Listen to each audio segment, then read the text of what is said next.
begini.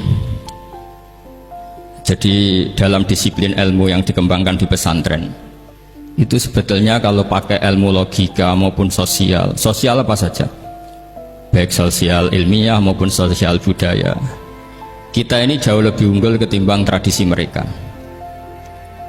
Misalnya begini, dulu di era Umar bin Abdul Aziz ada yang memberi gelar Khamisul Khulafa. Ini yang dikutip Mizan Kubro Imam Sya'rani. Beliau ngendikan begini, idza ra'aitum jama'atan yatanajawna sirran fima bainahum fi amri dinihim, itu fasyhadu anna dzalika dhalalun wa bid'atun.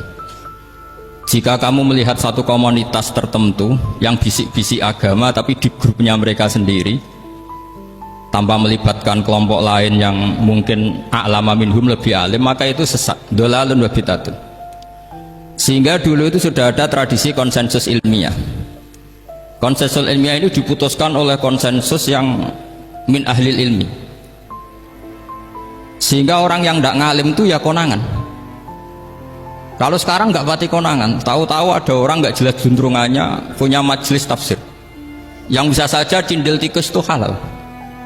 Hanya karena berdasar dalil, misalnya kula ajitu fima uhiya ilayya muharraman ala ta'imi yat'amuhu illa yakuna apa maitatan aw damam masfuhan aw lahma apa khinzir, sehingga dianggap yang halal itu banyak, yang haram hanya 3. Saya pernah ketemu di antara mereka, tanya, apa betul Gus Bak menurut Islam begitu? Terus saya baca di antara ciri Nabi itu yang ada di kitab Taurat dan Injil itu wa yuharrimu alaihimul khaba'is. Jadi kadang mawadi'ul halal wal haram itu tidak disebut di halal haram, tapi disebut di sifatun Nabi. Sifatnya Nabi adalah wa yadau anhum israhum wal aghlal allati kanat alaihim. Di antara sekian sifat itu wa yuharrimu alaihimul khaba'is, dan Nabi mengharamkan sesuatu yang menjijikkan. Nah, kira-kira itu cindil tikus itu kalau sampean dakok di ruang tamu menjijikkan enggak? Ya jijik. Ya sudah, haram saja, kata saya. Akhirnya sebagian mereka ya tobat, mau ngaji sama ahlinya. Dulu ketika Imam Malik ngarak Muwatta, itu beliau ngendikan, dan ngendikan itu saya hafalkan. Ini ada di kitab Al-Manhalul Latif, juga dikutip Gus Najih dalam kitabnya At-Tajridul Musaffa. Aradtu kitabi hadza ala sab'ina faqihan min fuqaha il-Madinah fakulluhum wata'ani fasammaituhu al-Muwatta. Kitab ini sudah saya tasihkan ke 70 ahli fikih di Madinah. Kemudian semuanya setuju, fakulluhum wata'ani, semuanya sepakat. Fasammaituhu al-Muwatta, maka kitab ini saya namain al-Muwatta, yang disetujui. Sehingga kita tidak boleh menjadi orang-orang alim humul sendiri dewean terus dikultuskan santrinya serambutnya gondrong, terus muridnya jari dulang Nabi Khidir, sekambine kok kali Jogo itu, terus terkenal wali itu. Ini kalau kita begitu bahaya. Makanya saya senang model pendidikan Anwar. Ilmu itu dikonsensuskan. Siapa yang alim ditakrib, di mu'in, ada debat, ada macam-macam, sehingga yang terbaik baik secara ilmu maupun perilaku dituakan. Ini penting. Kalau ilmu tidak dikontrol itu repot. Saya berikan contoh betapa kita lebih kritis ketimbang tradisi di kampus. Saya pernah didebat sama salah satu kelompok ormas tertentu. Bapak, apa alasannya orang NU kalau megang istrinya itu kok batal gitu? Wong istrinya digauli saja boleh, masa megang itu batal, kata. Terus saya jawab, kamu tahu definisi mahram? Nggak tahu ya. Mahram itu orang yang haram dinikah. Yang haram dinikah itu ya ibu, anak, bule, ponaan. Yang haram dinikah itu namanya mahram. Justru istri itu namanya ajnabiyah, orang lain. Makanya boleh nikah. Jadi statusnya istri itu orang lain, ajnabi, sehingga boleh dinikahi. Kalau mahram malah nggak boleh gini. Mereka akhirnya sadar, oh ternyata selama ini keliru, membahasakan istri mahram itu keliru. Ya terus akhirnya dia jadi Syafi'i dadaan tadi.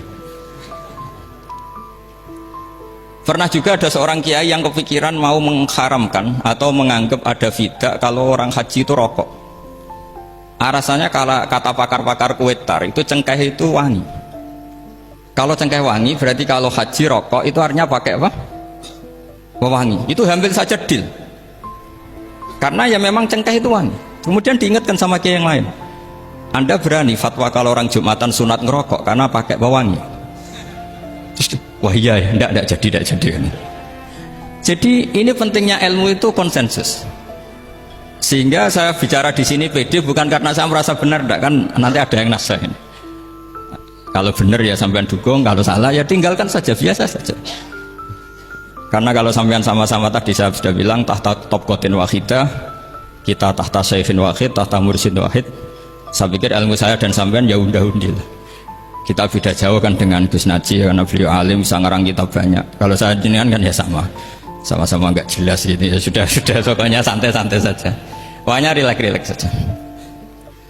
Yang jelas saya datang ke sini itu mau cerita kebanggaan saya sebagai orang pesantren, produk pesantren kalau kata Gus Barok tadi. Di kampus itu saya berkali-kali ketemu doktor, profesor, dan mereka umumnya itu orang-orang yang galau, yang gelisah. Dan lucunya itu mereka memposisikan saya sebagai penasihat. Karena apa? Memang ilmu pesantren itu unik. Ilmu yang bisa menjawab problem apa saja. Mereka misalnya tanya begini, Pak Bahak, saya ini orang kampung, yang bapak saya itu utun, katanya. Utun itu lugu, bisa menjadikan saya doktor, saya jadi dekan, saya jadi rektor. Tapi setelah di kota, dengan sekian ilmu yang saya pelajari dari Eropa, dari Amerika, sekedar anak saya tidak narkoba itu sudah susah, kok ranking nggak dengar anak saya ditangkap BNN itu sudah seneng saya. Artinya apa? Dia sadar ternyata kearifan lokal yang dididik para kiai menjadikan anak-anaknya jadi profesor, jadi dokter. Tapi dengan ilmu kedoktorannya, orang menjadikan anaknya ranking itu susahnya bukan main. Karena nggak ada kearifan. Ilmu yang mereka anggap adalah dianggap ya, tentu tidak hakikat, eksak. Eksak saja sebetulnya tidak juga subjektivitas mereka. Misalnya begini, ini contoh sekian. Pernah saya lomba cepet-cepetan matematika. Kalau saya kan pernah dimintai konsultan sebagai badan Basnas Nasional. Mereka kalau ngitung ya zakat tijarah itu 2,5%. Misalnya zakat ziroah berapa? 10% atau 20%. Kangkang yang di sini tak pikir itu mesti bingung karena gaya porogabit itu mesti raiso. Dan mereka tak tantang, coba jenengan bikin porogabit, saya pakai matematika pesantren. Itu cepat saya. Karena matematika kita adalah matematika ummi. Ummi itu orang Arab, ummiyin. Gak usah diterjemah apa, ya sudah ummiyin saja. Ummiyin itu keibu-ibuan lugu. Jadi kalau nggak bisa itu ya terlalu. Misalnya 2,5%, kalau kita bilang kan rubu'ul usur. Ya sudah 1.000 itu diusurkan dulu menjadi 10. Setelah 10 itu kan misalnya ya 1.000 berarti usurnya 100. Ya kan? Setelah 100 cari rubu'nya berapa?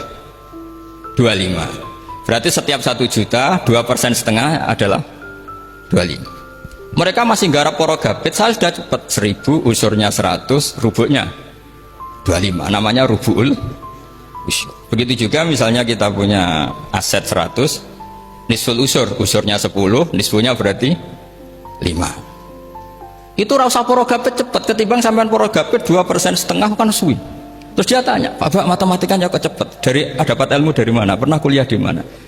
Ya saya ngaji di Sarang sama Mbah Mun, terus saya ngaji beberapa ilmu. Nah, kelirunya rata-rata santri itu faro itu ya ora seneng. Nah, bulat. Nah ini cerita saja. Jadi kita bisa membuktikan ke khalayak ramai kalau kita tidak kalah. Khawarizm Al-Jabar terkenal di Barat, Avicenna atau Ibnu Sina itu ya dengan ilmu-ilmu umum. Dan mereka fasih sekali menerangkan ilmu medis, ilmu apa, fasih sekali. Sehingga ketika sekarang teknologi katanya adanya di Barat, di Eropa, sebenarnya mereka itu kagum sama Islam. Karena mereka ngakui bahwa di antara ilmu itu dari Islam, zaman Khawarizm, zaman Al-Jabar, zaman Avicenna, zaman Ibnu Rus dan sebagainya. Saya beri sekian contoh dan ini saya bilang tanyakan ke orang kafir yang paling inat, paling lacip di dunia. Tanyakan ayat ini, pasti artinya seperti ini. Yaitu ketika ada fenomena likuifaksi, tentu kalau di Jogja kan ada grup ilmiah. Mereka tanya saya, Pak Bahak, apa ada teori manusia itu ditenggelamkan di bumi? Yang teori, bukan kasus, bukan peristiwa sejarah. Kalau peristiwa sejarah kan ada korun.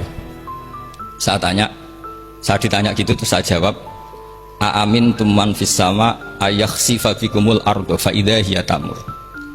Apa kamu merasa aman di dunia sementara pengendali langit, man fisama itu pengendali langit? Ya siapa saja, bisa malaikat atau bisa Allah, man sing kudratu fisama, itu ahli tafsir beda pendapat. Yang nggak beda yang nggak pernah nafsiri gitu. Jadi yang nggak beda karena nggak pernah nafsiri. Ayak sifat bikumul ardo, bahwa bumi ini bisa ditenggelamkan. Faidah ya tamur, ya memang bumi itu bisa meleleh, bisa meleleh. Terus saya memberi sekian argumentasi.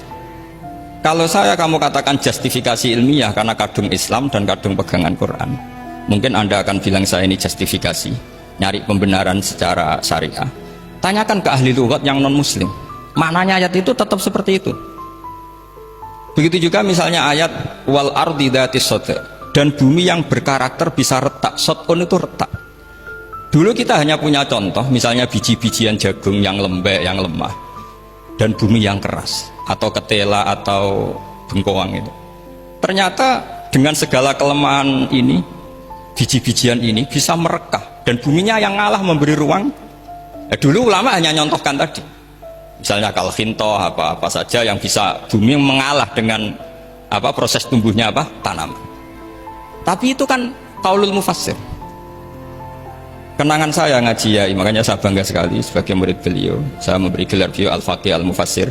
Faqih betul karena beliau putra Abu Zubair yang ma'ruf bil fikhi, dan al-mufassir beliau itu murid Said Alawi yang ngarang takriran Faidul Khabir itu dengan Habib Muhsin Al-Musawa itu. Ini penting, sanad kita ini penting, dan kita insya Allah sebagai murid tidak akan merusak sanad itu. Dan yang merusak sanad itu gurunya alim, baik guru alim terus kita bodoh, itu merusak sanad itu.